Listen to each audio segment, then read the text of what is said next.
Ay mga power, good morning. So tayo po ay kukuha lang po ng ating pambaon.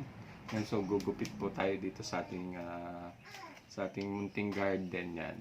Kukuhanin lang po natin to. So ganito lang po yung ginagawa ko. So yan po. Para naman masave natin. Yan. Para masave natin yung ating garden dito, ang ating lettuce. Yan po. Diba? Napakasarap ng ganito. Oh. Talaga namang fresh na fresh. Diba? Oh, fresh na fresh po yung ating mag-harvest po tayo dito sa ating ito po, napakasarap nito. Napakasasta. Ito po, iugasan lang po natin. Yan po. So, yan. Diba? Ito. Ganyan lang po. Atin pong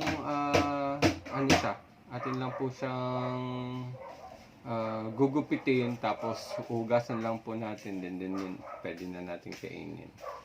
So yan po, so mag-harvest lang po tayo nito kasi tayo po ay papasok na, tayo po ay magbabaon na tayo ng ating salad. So yan po, gugupit lang po tayo. Tingnan nyo, ang dami pa oh, ang dami, ang lago. Yan, ang lago oh. Diba, fresh kayo kakain. Oh. Tapos ito namang nakuhanan na natin. Oh. Yan, nakuhanan na. Meron siyang bag. Ito, ano ko sa inyo. Itong nakuhanan na natin is may patubo pa siya. O possible lumaki pa yan. At yung patubo pa uli siya. O, pwede uli natin kainin ito. Diba? Oh.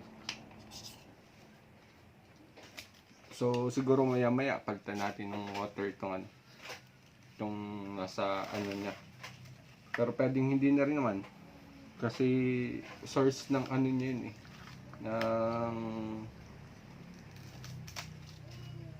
ng fertilizer, diba? Gaganda, ang gaganda, tingnan mo. Yan, hindi tayo mauubusan ng stock ng mga gulay. Marami tayong stock. Dahil na lang natin sa lagi pang fresh. O, san ka pa?